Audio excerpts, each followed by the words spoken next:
Welcome to Stories from the Center of the Universe, the podcast about the human experience.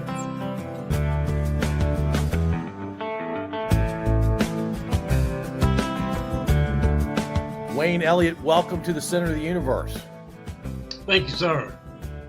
All right, we have to mention you and I connected, I guess it was this past weekend, through the one and only Bobby Malone. And I have to mention that Bobby was episode 150 on this podcast, and he's mentioned your name I can't tell you how many times, Wayne.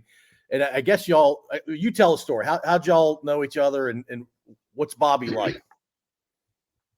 Well, we both worked at Reynold, which eventually turned into our core before we left. But we met what was called F buildings, where they made the Reynolds wrap. And we worked together there like, 3, 4, 5 years. And I originally started at another part of the plant. And F building was a real pain in the butt. And Bobby will tell you that too. So as soon as I had a chance to bid out, went back to where I started. And he came over several years later. And we finished our career up in that building, which was the flexible packaging, which made chewing gum wrappers, candy wrappers, medical wrappers. Too much to go into, but it was the light aluminum. And we worked together, I guess, for like 18 years. And then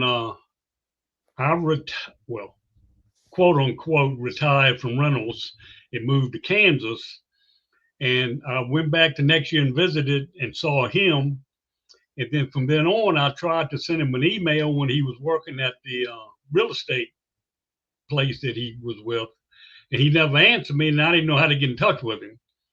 And then 2 years ago, a lady that he worked with, they got to talking about me. And somehow or another, she found me on Facebook, sent me a message, which I had no idea who she was.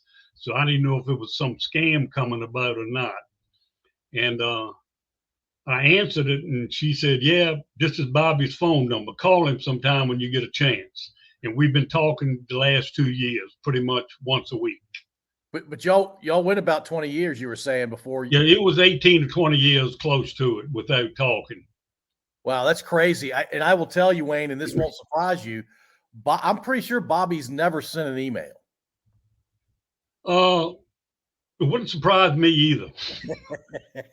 I mean, I know I'm not super duper computer literate, but I got him beat hands down. It's an easy competition, Wayne. It's a very easy competition. He still has a flip phone, as you know, and I'm not saying he will never learn to text, but as of right now, it's in the back of his mind that he won't be doing that. Well, and he acts like he's 87 years old. He's not that old of a guy, right? And you and I talked this past weekend, and there he was on his flip phone, and he hands me the flip phone. And I'm telling you the truth. That's the first time I've talked on a flip phone in, 12 years probably. Easy and 12. It's still the ones like 2 inches wide, I guess. It's old. It's old. Yeah. I think part of it is he just doesn't want to get with the times. And two, I think he thinks it's funny to have a flip phone. But whenever he was telling me that you were with the Center of the Universe, I didn't put 2 and 2 together until he told me that you lived in Ashland. Did you know Ashland as the Center of the Universe? Well, I went to Randolph Macon. Oh, of course you knew. So, yeah, so now I know where the 2 and 2 come in together with. Oh, that's right. You went to Randolph Macon. All right, before we get to Randolph Macon and college and all that, where'd you grow up? I grew up in Essex County. Well, I actually was born in Richmond. Then we moved to Essex County before my memory even came to be in existence. And then I lived in Essex County until I graduated high school, which we moved to Tappahannock. After I graduated high school, we moved to Richmond to be with my mother's family since my father died when I was in 8th grade. When we moved to Richmond, I was playing American Legion ball in Fredericksburg because the Tappahannock was in Fredericksburg's range of collecting players, or whatever the term would be.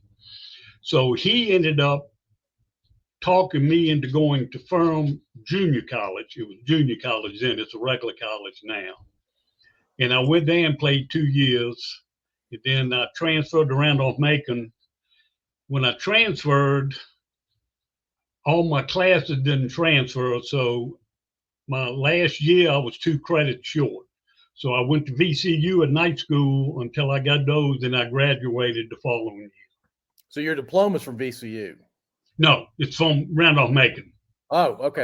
Okay. I graduated from Ferrum, went to Randolph Macon, and then because I was short on classes, I went to VCU to get the last 2 classes, transferred them back to Randolph Macon, and then graduated from Randolph Macon.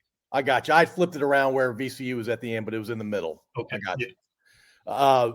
So Essex County, and you said you were born in Richmond, but you don't have any memories of living in Richmond, obviously, as a baby. And what I'm about to say is, I think, different than your situation. But I was talking to a real estate guy in Middlesex County, one county over from where you grew up, or at least part of your childhood. And I asked him where he was from, and he said, well, I've lived here since I was 8 years old. And I said, well, then you're from here, because the guy was like 60-something at the time. And he goes, no, not around here. My family moved here when I was 8. And then he told me a story about how he went to a funeral, and the guy who had passed away, his family had moved to Deltaville, I think, when he was 1 year old. And they said at his funeral that he wasn't from there because the family moved there when he was 1. And I imagine since you're from Essex, you know what I'm talking about. Yeah.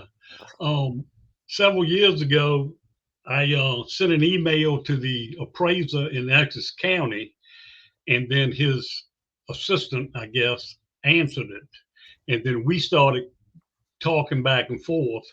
And I said, how long have you been there? And she said, about 15 years. I said, so you've been there a while? She said, no, they still call me a come here. I said, what do you mean? She goes, well, I wasn't born here. I came here. I said, yeah, I understand what you're talking about. Well, every time Bobby and I go to Middlesex County, which is as much as we can, we're definitely come heres. Yeah. Yeah. It's well, growing up in Essex, you were near water, but did you get to enjoy being on the water, fishing, or anything like that? Yeah. Well, when my father was alive, he'd take me fishing quite often, and we were only maybe a mile and a half from the water. But he and his brother had a boat they shared, well, actually a skiff with like an 8 horsepower motor on it, and we go out and fishing with it. And then later on, when I got older, we used to go soft shell crabbing, and that was pretty much fun. You walk down the beach and you see a log, and you shuffle the log, and the soft shell comes out, and so forth and so on. But I did that until we moved to Tappahannock. After that, I didn't go down as much, even though Tappahannock was closer to the river than I grew up down at Laneview. Yeah, I mean, Tappahannock's right on the water, right? Yeah. Yeah. So, Wayne, I know you're in Kansas now. We'll talk about what Kansas is like here in a little bit. But soft shell crabs, I've been eating hard shell crabs since I can remember, since I was a kid.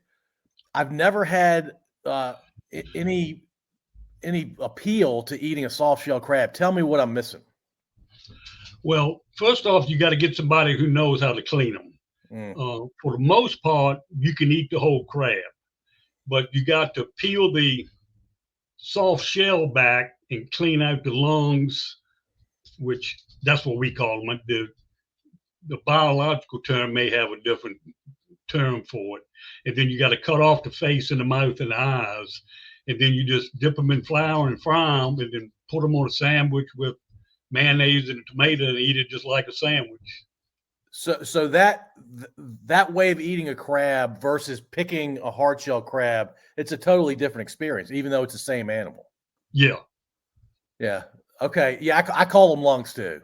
I don't know what else to call them.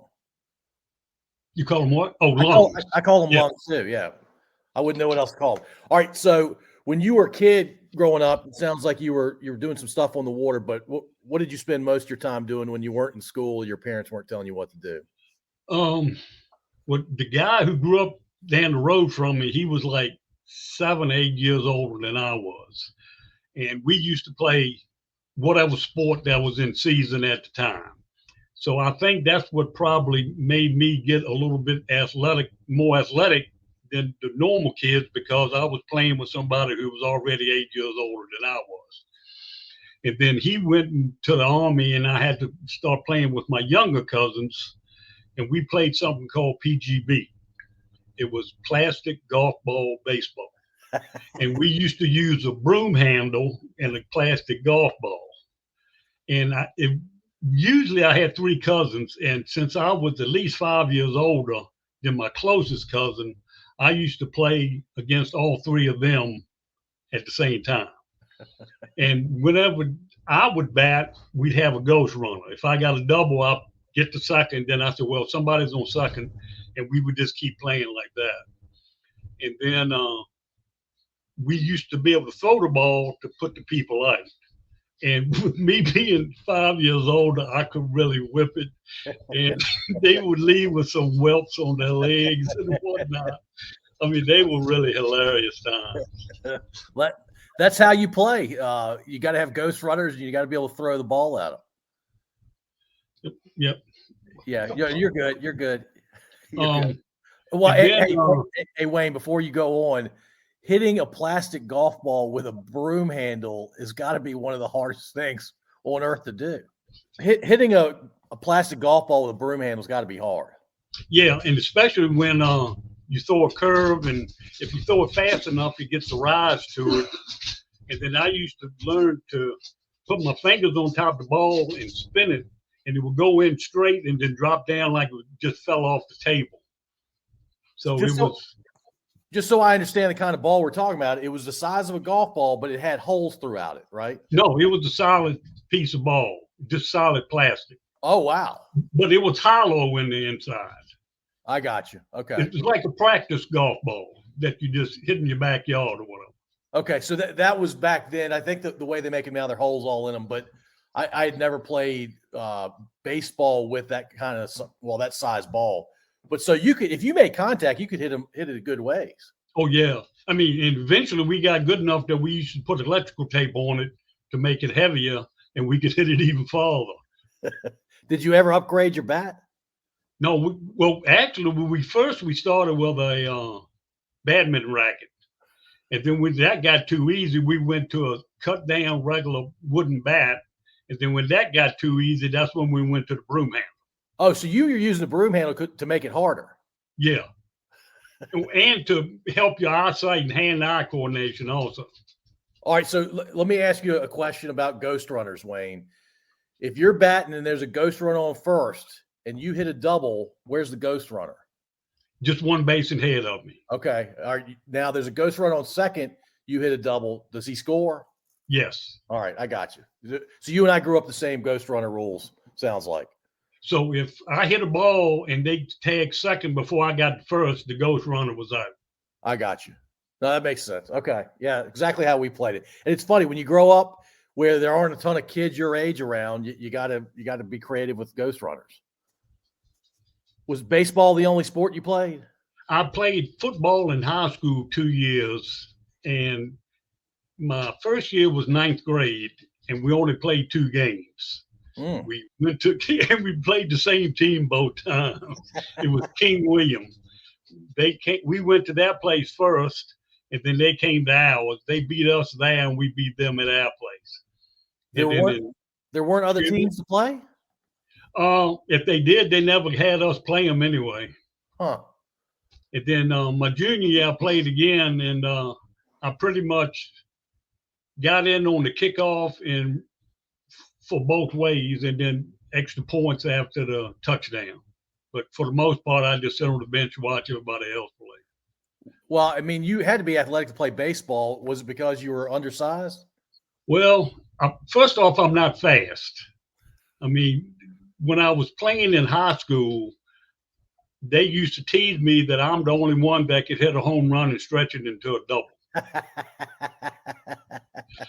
That's how slow I was. That's pretty slow. I'm slow myself, but I guess I wasn't so slow that I got fun comments like that about it. That's really funny. Besides sports and maybe finding some soft shell crabs, anything else you were interested in, whether it was school related or otherwise? My cousins and I, we used to build tree houses all the time. And the last one that I was in charge of, we had a door at the bottom and then a door at the top that you could go up to the roof. And when I was trying to put stuff together, my grandfather had a garage, which he called a shop. And he had all kind of tools and stuff in it. So I told my cousin, I said, Mike, run up to Granddaddy's and get an old pair of hinges. So we wanted to put the hinges on the door to go to the roof. He came back with a pack of brand new brass hinges still in the package. Naturally, we opened them up and put them onto the door. It just kept getting up. Did Grandpa realize that they were missing? He may have at some time, but if he did, he never let us know about it. Because he didn't want to bother with it, or because he didn't want to give y'all too much grief? Well, he was cranky enough that everybody was scared to death of him.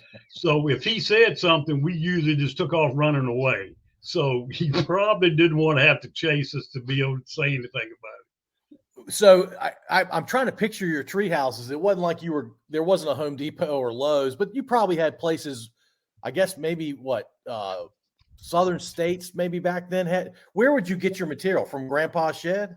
No, well, this tree house, one of the cousins, they had just built a new house that they moved from Tappahannock down to Laneview, and it was all the leftover wood.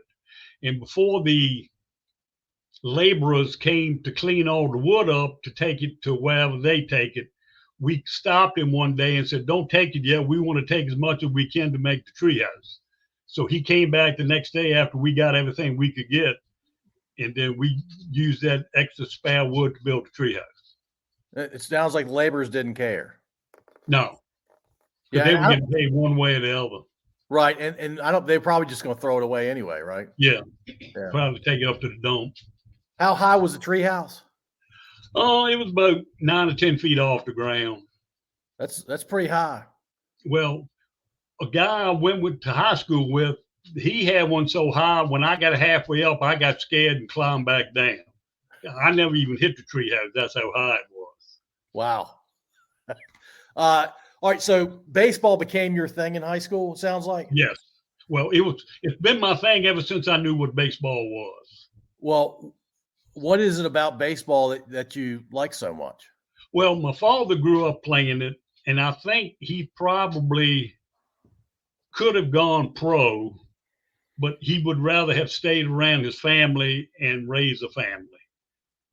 And he was with me until the day he died, wanted to play as much as he could and talk baseball. And then it just carried over to me, and I just kept going on with it. Did you pitch, or were you a position guy? During Little League, Pony League, in high school, I pitched, caught, but mainly played third base. So you had a quick glove and you had a strong arm. Yes. And I used to throw a knuckleball pretty well, too. Knuckleballs are fun. Yeah. I actually struck out a guy who had just come back from AAA in Tappahannock one night. And he told the catcher it was the best knuckleball he had ever seen in his life. Wow. But you were a third baseman more than you were a pitcher. Yeah. So, all right. So you graduated high school, and when did Ferrum become a thing for you? I had never thought about going to college at all in high school. And the American Legion coach knew the coach at Ferrum. He got him to call me. He sent me the paperwork, and he said, if you would like to play professionally, you need to go to college. I said, okay, I will go to college and see what happens. So I went to Ferrum. The first year, I was basically the DH. The second year, I played third base. And at the time, I set the hit records for a single season. When you say hit record, you mean batting average?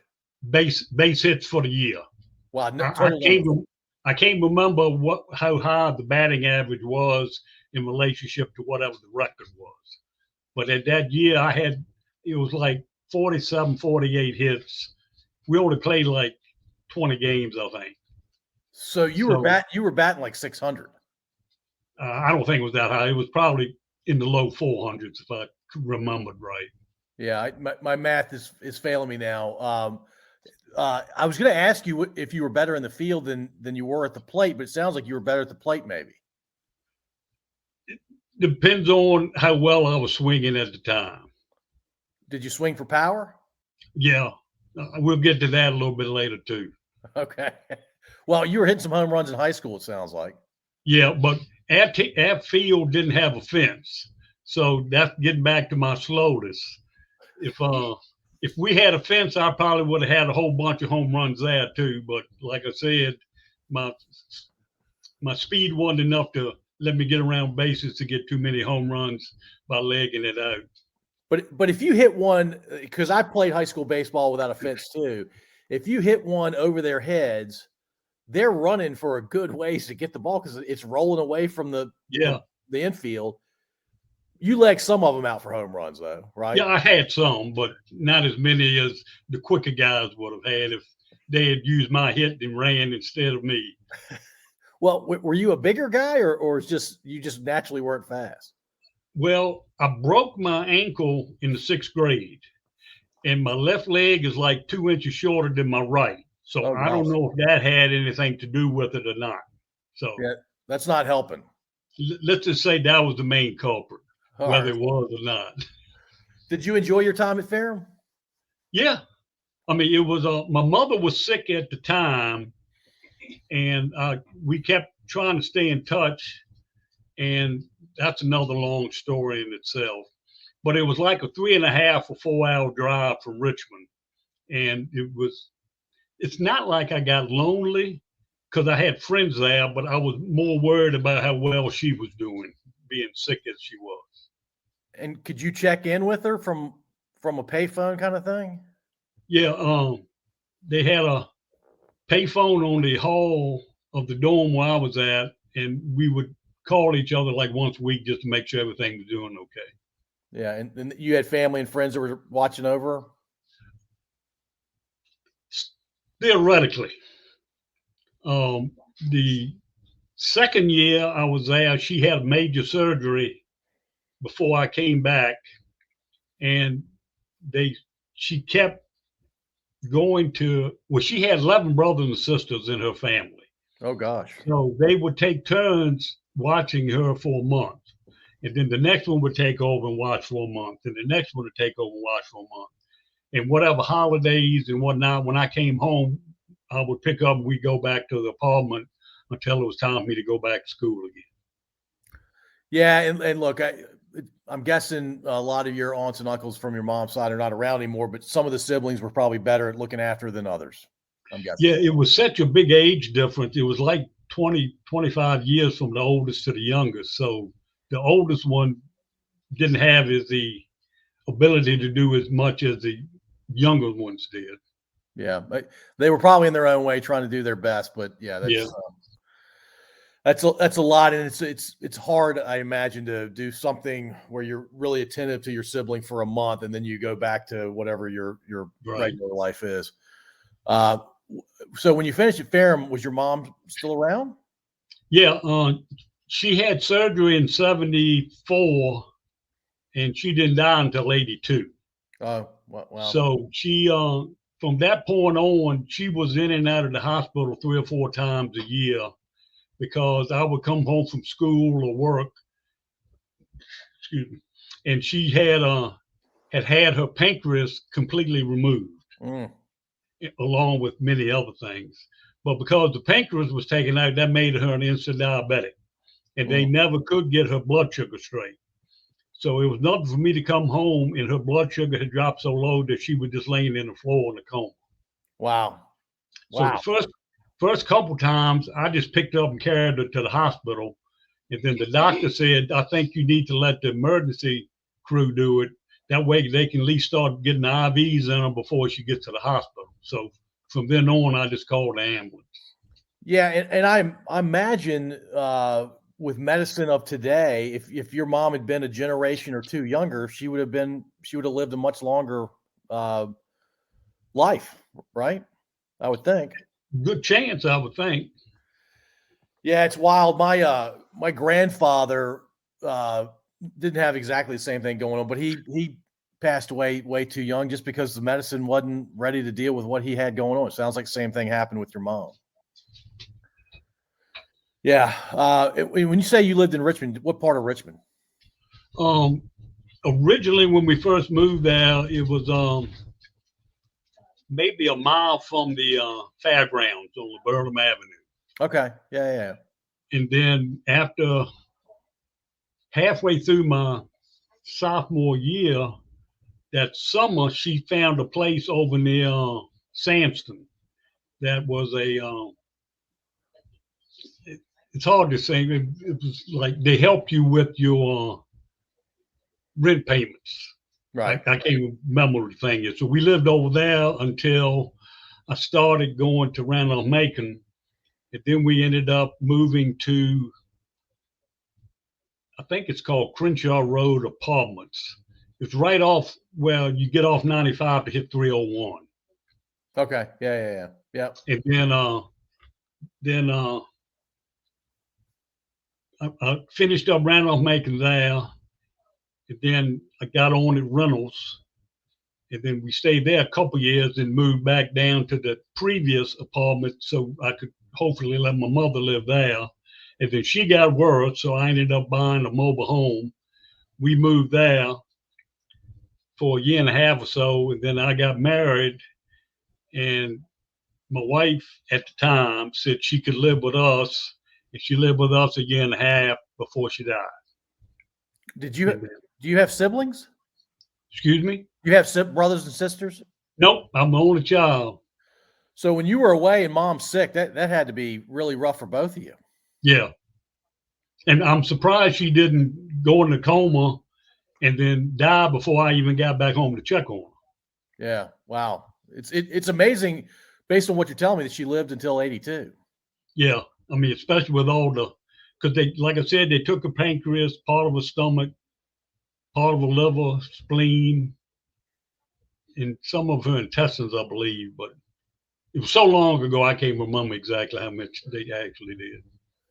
All right, so you're at Ferrum and you're setting hitting records with a number of hits, and as you said, it's a junior college, so it was only a 2-year school. You got VCU done, so you could then transfer. Why Randolph Macon? Well, at the time, I wanted to major in. Well, let me back up. I got an AS in business administration at Ferrum. I wanted to do accounting. I really wanted to go to the University of Richmond because they had a good accounting program. But the baseball coach wouldn't help me any with financial aid or scholarships or whatever. So the coach at Randolph Macon said, we're having an accounting program starting next year. I can give you a scholarship, financial aid, blah, blah, blah. So I go there. The next year, there's no accounting program. So I guess I got buffaloed a little bit, but yes, you did. Nonetheless, I went into economics, which I didn't like at all. It was nothing like accounting. So I switched my major to psychology because I had taken 4 classes in psychology at Ferrum. So they switched, transferred, and then I finished up with psychology at Randolph Macon. And what were you going to do with that major? Work at Reynolds. Did it help you at all? Let me just say that I learned a lot of psychology, but I didn't agree with half of it. Yeah. So now, if I had gone into it and got a master's or PhD, I may have seen it in a different light. But just with the bachelor's, it really did nothing for me, except for saying that a lot of these people are psychotic that I hang around with. Well, did your degree help you with Bobby at all? Is there anything that can help with Bobby at all? And don't forget to call him Buckeye. Let's talk about why you call him Buckeye. Well, at one time he was doing I guess it's called the assistant hourly supervisor, which they call the lead man. So you did what supervisors did, except you didn't have their authority. If anything came up, you went to the supervisor and let the supervisor handle it. So after so much time, I didn't have anything against him because I thought he was doing a good job, and we were still good friends. But I started calling him Buckeye because I told him he was bucking to be a supervisor. And he never went against it, so he just kept on going. So when he got me to call him 2 years ago, as soon as he answered the phone, I go, Buckeye, what are you doing? He started laughing. He definitely remembered. Yeah. Yeah, and you were just ribbing him. You were having fun with him. Yeah. Yeah. So Bobby's told me stories about, is it building after the really tall one? It's probably taller than the rest of them, but it was a building by itself. It was probably 200 by 200 feet, and it was probably 30, 40, 50 feet tall. It was really tall. And what you guys were doing in there, y'all were dealing with giant rolls of aluminum, right? And they were, I can't believe how heavy they were. You remember how heavy those rolls were? They were like 30,000 pounds. 15 tons? Yeah. It's so when you think about like how aluminum comes into my life is aluminum foil to use with cooking. I can't imagine 15 tons of that stuff. Yeah. Yeah, that's wild. Bobby may have been injured once or twice. Did you ever get injured doing that, working for them? Yeah, I got cut several times, but he fell in the pit one time. I remember hearing him say that on your podcast with him. Yeah. And I was on a different shift, so I didn't know anything about it until I came in and worked the next day. But the aluminum is so thin, if you're not careful, you can get cut pretty easily. It's like a paper cut, but from metal. And usually much deeper. Yeah. Woo. The first time I got cut, it's too hard to explain, but I was pulling a sheet of metal back, and it bounced up and went across my eye, right above my eyelid, and put like a 3-inch long gash over top, right in my skull. Oh. And I was thinking I had my safety glasses on, and if it had been an inch lower without my safety glasses, I probably would have gouged my eyeball. Yeah, you probably wouldn't be seeing out of one eye. No. So being at Alcoa, did you consider that a good job? It was good as far as the health benefits they had. When I first went, the way the union had it set up, you got a scheduled raise every 3 months. And then I think every 6 months, you got a cost of living raise. And then if you stayed there for 5 years, you were scheduled for a 10-week vacation. That's a long time. That's great. Yeah. So the year that I was scheduled to go was when the contract had expired, and the new negotiation came in, and they got rid of the 10-week vacation. So I was supposed to go in October. They got rid of it in July.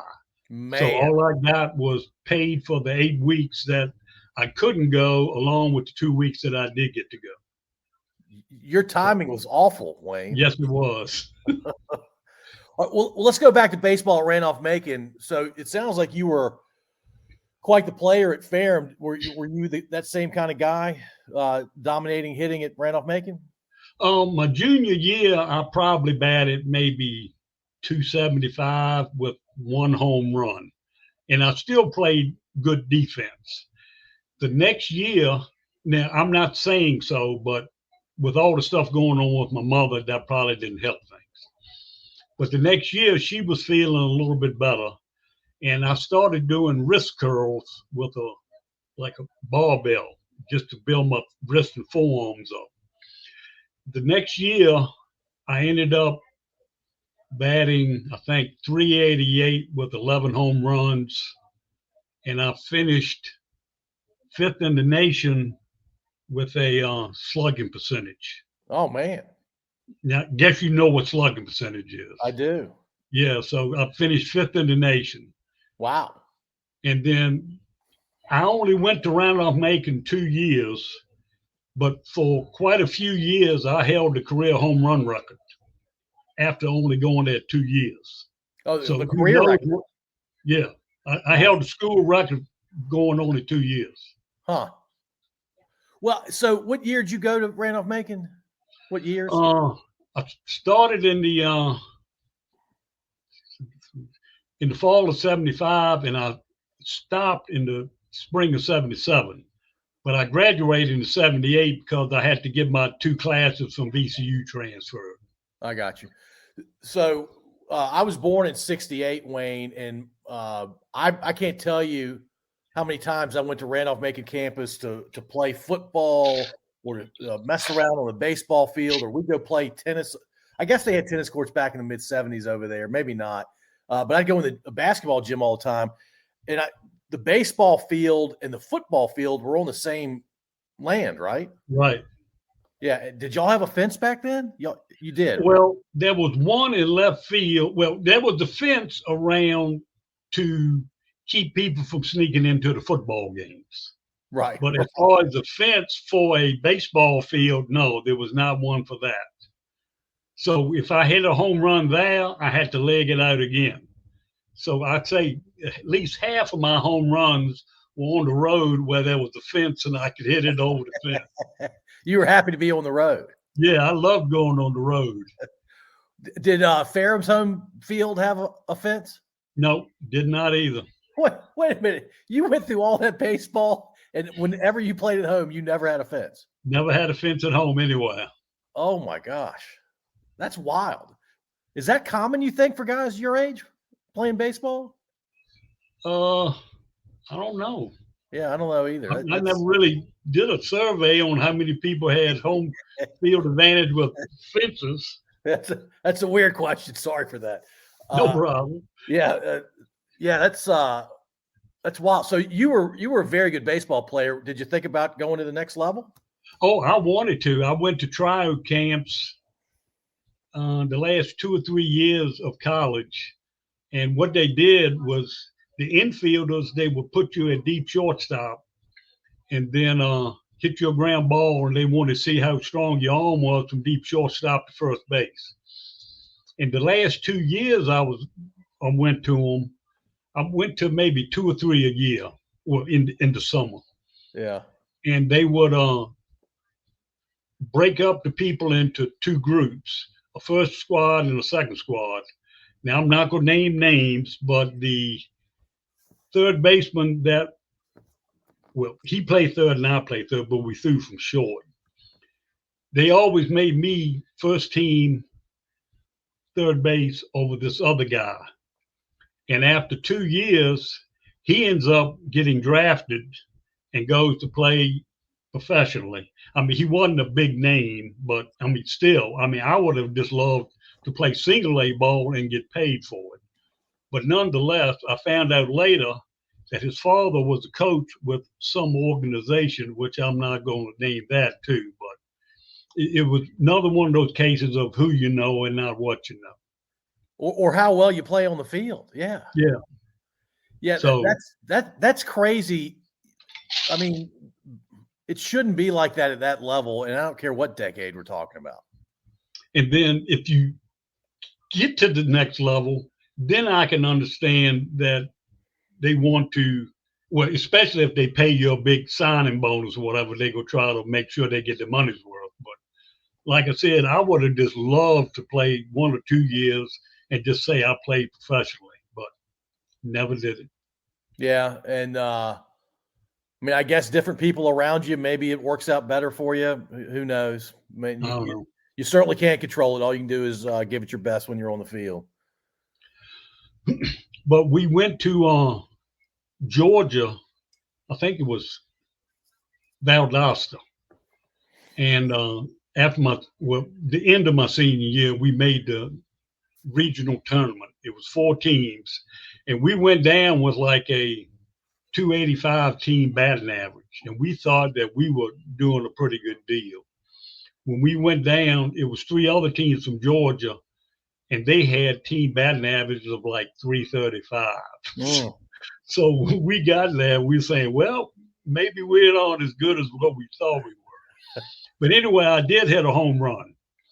And I don't remember it, but have you ever heard of Greg Waters? He used to coach at Macon. I've heard the name, sure. Yeah, he used to help coach football, and he was a head baseball coach for a while. Yeah. He was on my team. He was a junior when I was a senior. And I don't know, 25 years ago, this is another too long a story, but somebody put something in the newspaper.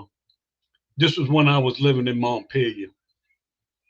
And I wrote the ombudsman and I'm saying, I don't think you got this part of the story right, blah, blah, blah. So 2 days later, somebody from the newspaper calls me up, Richmond Times-Dispatch, and says, oh, well, let's talk about this, this, and this. So we did. We must have talked an hour on the phone. Did he send somebody out to take my picture? And it was a nice article. And they interviewed Greg Waters. And he said that when we went to Georgia for the tournament, I hit one that must have gone 450 feet. Now, I didn't look to see how far it went. I just know I caught it well. But maybe he was padding a little. But still, for an ex-teammate to say that you hit one 450 feet says a lot anyway. Well, and as you know, that goes out in any park in America, right? Yeah. It goes dead center field in any park that goes out. And it definitely goes out in left field or right field. And then I'll tell you this short story. It was a summer league team I played for 3 years. We used to play most of the game at Fonticello Park, which is pretty much downtown Richmond. But at the end of the year, they would have an all-star game. And then the first time I bat, the guy threw me, this was at Parker Field, not the Diamond. He threw me a pitch. I hit it to dead center. The guy caught it at the wall. I think it was like 408. I said, I'm taking this sucker out here today. It was either the next time up or the following time. I don't know if you remember, but the left field had the fence and then like telephone poles with other advertising over top of that. It's still like that. Okay. So when I hit it and it left, it was still rising when it went over top the scoreboard. I mean, the advertising board. So that's how hard I hit that one. You smoked it. Was it all those wrist curls? Is that what did it? Well, they were still pumped up from all the wrist curls I was doing, but I really think those wrist curls helped me hit a lot, made my bat action a lot faster. Yeah. So you played adult baseball after college? I played maybe 2 more years, and then the league kind of started dissolving, and it wasn't as good as it was. So I set out like 2 or 3 years, and then somebody talked me into start playing softball. And softball is okay, but I mean, every Tom, Dick, and Harry think they can play softball. I saw some that shouldn't even have been on the team, much less playing. It's a weird transition going from fast pitch, just baseball, where you're seeing 2, 3, or 4 different kinds of pitches, and you're seeing pitchers place it wherever they want, versus a slow pitch softball. The ball's at least twice the size of a baseball. Yeah, it seems like you were going from a legitimate sport to maybe something that wasn't quite. Well, it certainly wasn't as hard, I would argue, for sure. And then after I sprained my ankle several times and missed time from work, I'm saying I'm giving this up because I don't want to get in trouble for getting hurt and missing time from work. And then I started playing golf, which I had never yet to sprain my ankle playing golf. Yeah, nobody's coming at you real hard sliding in the third playing golf. Well, so were you a right-handed batter? Yeah. All right, so as a right-handed batter, and I was right-handed through high school, I had one very small part of my strike zone that if you put it there, I was going to hit it really hard somewhere. But if you hit it outside there, who knew what was going to happen? Where was your sweet spot in the zone? For the most part, low and inside. Now, I could hit, for the most part, any pitch. Now, you see them today that well, I can't say all of them, but most all the power hitters, they keep their hand wrapped around the bottom of the bat, swinging for the fences every pitch. Back then, if I got 2 strikes, I choked up like 2 inches to make sure I would try to get in contact with the ball. And I did hit some home runs with the bat choked up 2 inches, just because I was just trying to make good contact.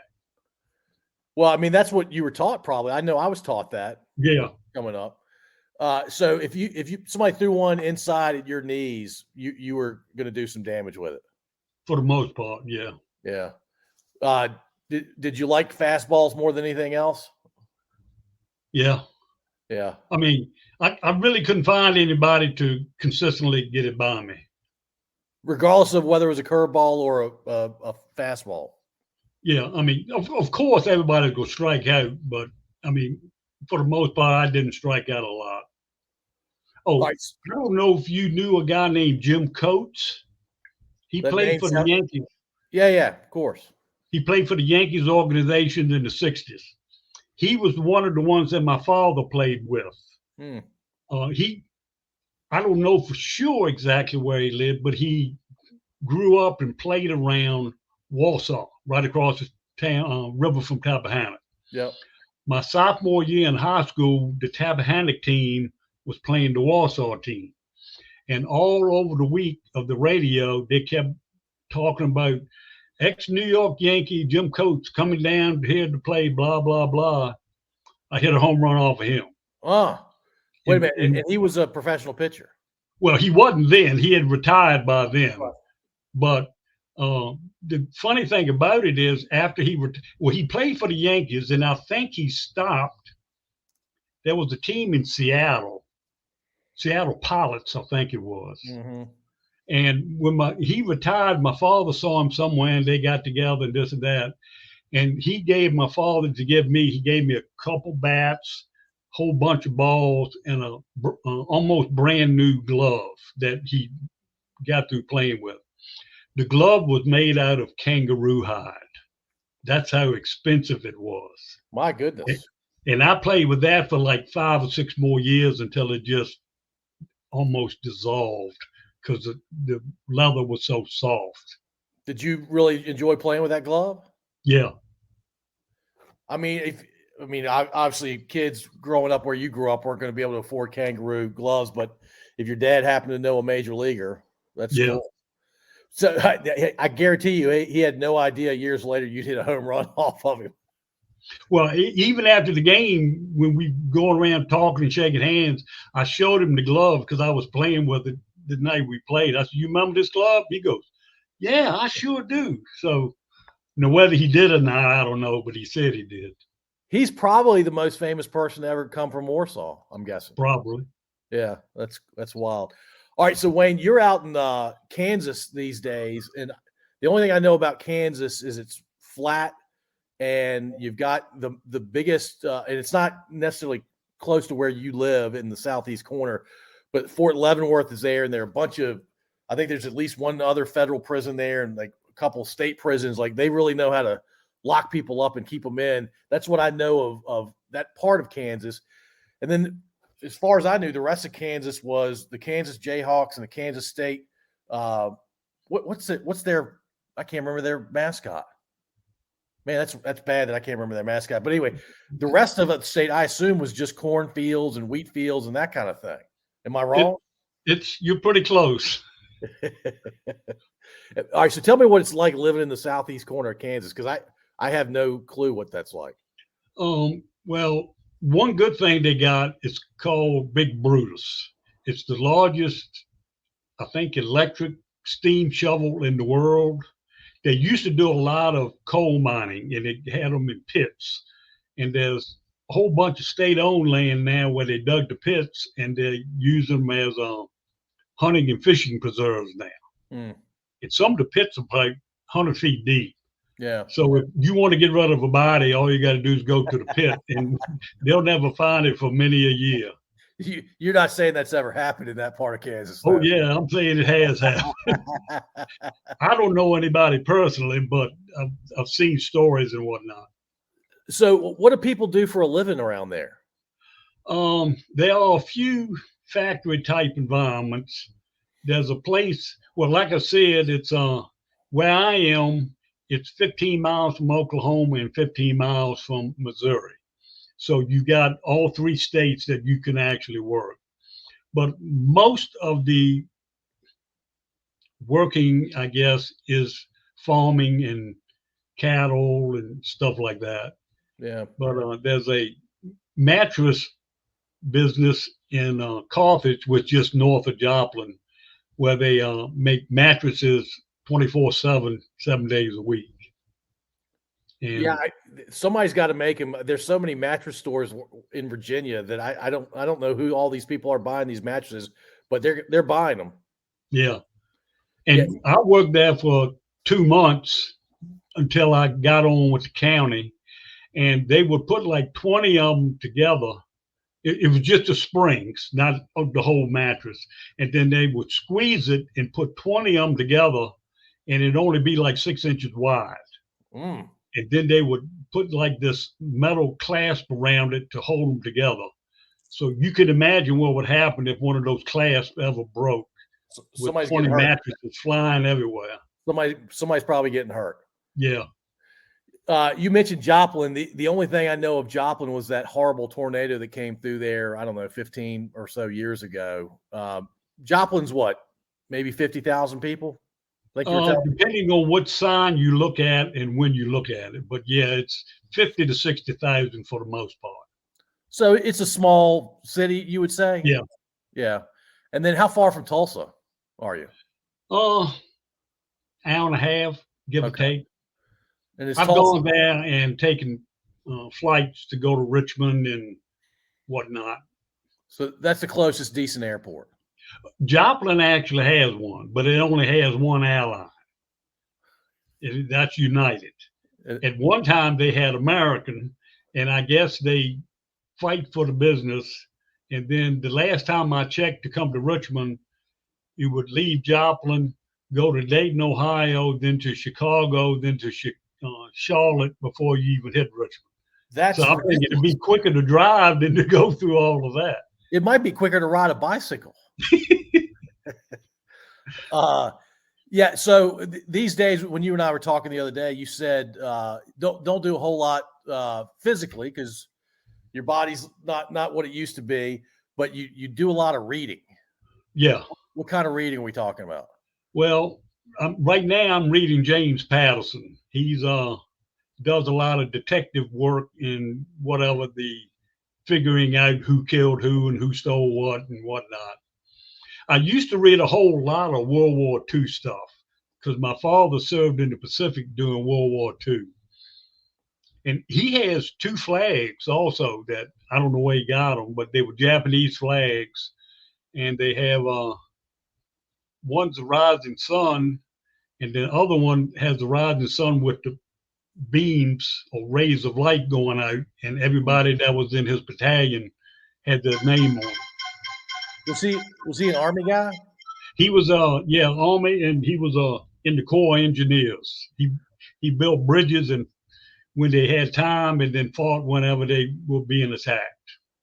Yeah, so I was a combat engineer in the Army as well, and I will tell you that that was a good set of things to learn being a combat engineer. Now, being a combat engineer in World War II was probably not a whole lot of fun.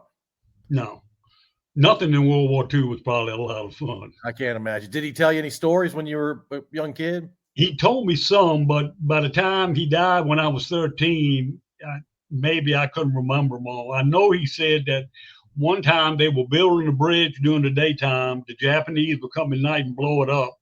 Then they had to go out and start again the next day building it again, and that kept on for like a week. I mean, they build and the Japanese would blow it up. Yeah, you would think somebody would change that dynamic at some point. I guess it sounds like they did after a week or so. So Bobby told me that you probably could compete on Jeopardy. Wayne, does that sound right? Well, I would like to compete on Jeopardy. I don't think I'll be anywhere close to being good enough. Now, I get quite a few answers right, but nowhere near enough to go against the people that are on there. Have you ever tried? Yeah, well, I did one time, but I was using our old house computer, and the mouse kept getting stuck, and the time would run out before I had a chance to get the answers down. You had no chance. No, I mean, it was a lose-lose situation. What is it about Jeopardy that you like so much? I just like trivia. I love it. Yeah. So did you go to bars, or do you go to bars and play trivia? No. That kind of thing? Not your thing? Well, first off, I don't want to go to the bar and pay $6 for a beer when I can have one at home for $1. Yeah, no, that makes sense to me. Yeah, that's about the markup they do too. It's crazy. Yeah. Cool. So what do you got going on these days? I do jigsaw puzzles, crossword puzzles, and read. Okay. And I do almost all the laundry because my wife is still working, and I'm five and a half years older than she is, so she still has a couple years before she can retire. But I don't know if I told you, but I guess a pinched nerve in my back. Yeah. And if I stand too long, my right leg goes numb. So I've got to make sure whatever I do, I have a place where I can sit to rest it before I can continue on doing whatever else that I'm doing. So even when I play golf, I have to ride a cart just to make sure that I can sit as soon as I can to keep my leg from going numb. But you're still playing golf these days? Yeah. I mean, not as much as I would like, but I still play 2 or 3 times a year. When you were playing more often as a younger man, what kind of scores are we talking? You know the Hollows golf course? Oh, yeah. It's near where I grew up. Well, when's the last time you were there then? Oh, it's probably been 3 years. Well, if you're on, I don't know what hole it is now. You know the hydroponic plant? Yep. I used to live right beside it. Oh, okay. Yeah. We moved there in 87, I think. My ex-wife had horses, and we found it, and the ad said 5 acres near a golf course. And I said, ain't no golf course out there in Montpelier. And needless to say, it was. So we moved out, built a barn, put up 2.5 acres of fence. And after that was done, I joined the golf course, and I played out there for 4 or 5 years. But you asked, so as good as I ever got, my handicap died down to a 5. That's oh, wow. I could get it. So, well, so Wayne, it sounds like you played more golf or more often than I did, but I played a lot that I should have gotten good enough to have a handicap, but I never got good enough to even have a handicap. I wasn't even an 18 or a 19.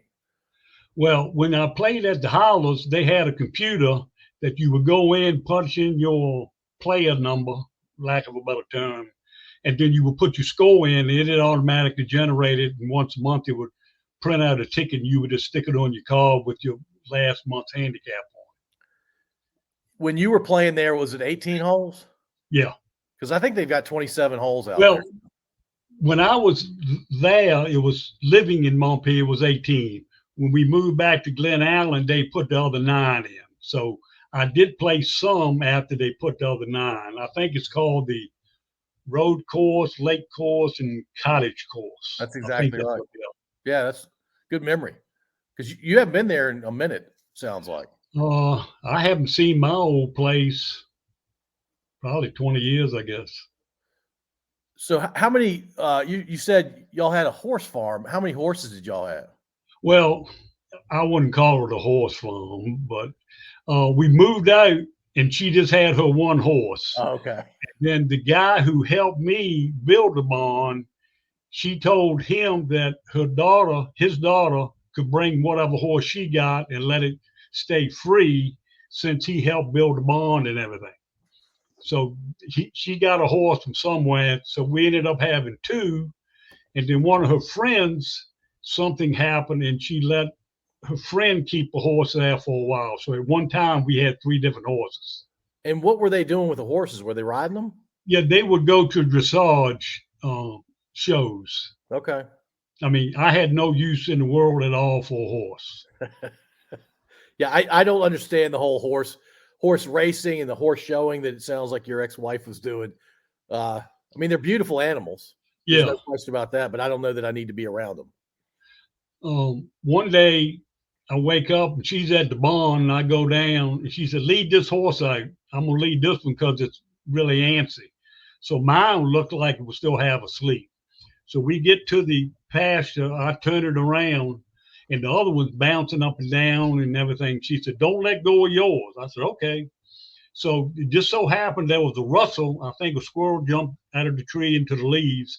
The horse turned to look at what it was and it caught the side of my head. I went down. I was out for like 10 seconds. When I woke up, blood was coming out of both my nostrils. And the horse she had was still bouncing up and down. She said, you all right? I go, yeah, I guess. She goes, okay, I'll be back in a little bit. So that's my worst experience with a horse. Yeah, my worst experience is I was sitting on a lean-to. I guess it was kind of a barnish where they would eat, and my feet were dangling off the side, and one of the horses came up and bit my foot. It hurt something but fierce. It was awful. So, Wayne, when are you coming to Richmond again? I don't know. I was there in August of 21 after my uncle died. I couldn't make the funeral, so I went and saw my cousin. Well, actually, she's my double first cousin. Do you know what that is? I do not know what that is. It's when two siblings married two siblings. So, okay, yeah. My father's brother married my mother's sister. So instead of just cousins, we're double first cousins. That's unusual. Yeah. And I was born in May and she was born in June. So we were only a month apart. Y'all pretty tight, sounds like. So when you and Bobby reconnected after August of 21, it sounds like. It was like maybe September, October. I don't remember the exact month, but. So it's been over a couple decades since you've actually seen Bobby. Yeah. Yeah. I moved out in 2003. I went back in 2004. That's when I saw him. So it was 17 years, I guess, since I saw him last. A little over 17. Yeah. Well, Wayne, I have a feeling there's another story or two or 20 that we haven't talked about. Is there one that we can, because I usually go about an hour. Is there one that we should end on that you'd like to share? Well, I've had some health problems, but I'm sure y'all ain't interested in that. I can tell you those whenever I meet you in person. Okay, yeah, we'll do that. Do you know how many oysters Bobby has off his dock? Did he tell you? Well, the way he's talking, he has so many lines, and each line has like 50,000. Is that correct? No. He at one point he had a total of 50,000 hanging off. Yeah. I mean, Bobby's gonna kill me when he listens to this, but I think each bag typically has anywhere from 50 to 100 in it. Or he's got them with rope lines, and then the bags attached to the rope line. I think he's got 50 to 100 per bag, but he's got a lot of oysters out there. Yeah. Ever since I met Bobby 4 years ago, I haven't paid for an oyster. It's a good deal. And speaking of oysters, I used to help just a couple times. The guy down the street, he used to go out and dredge oysters. And, where they put the hook out and then go through the bottom and pick them up. Yeah. And then put it up on the culling board. We would cull the ones that were too small and throw them back out in the river again. Yeah, I mean, working with oysters, that can be hard work, right? Especially in the summertime. Almost all of the water work is hard work.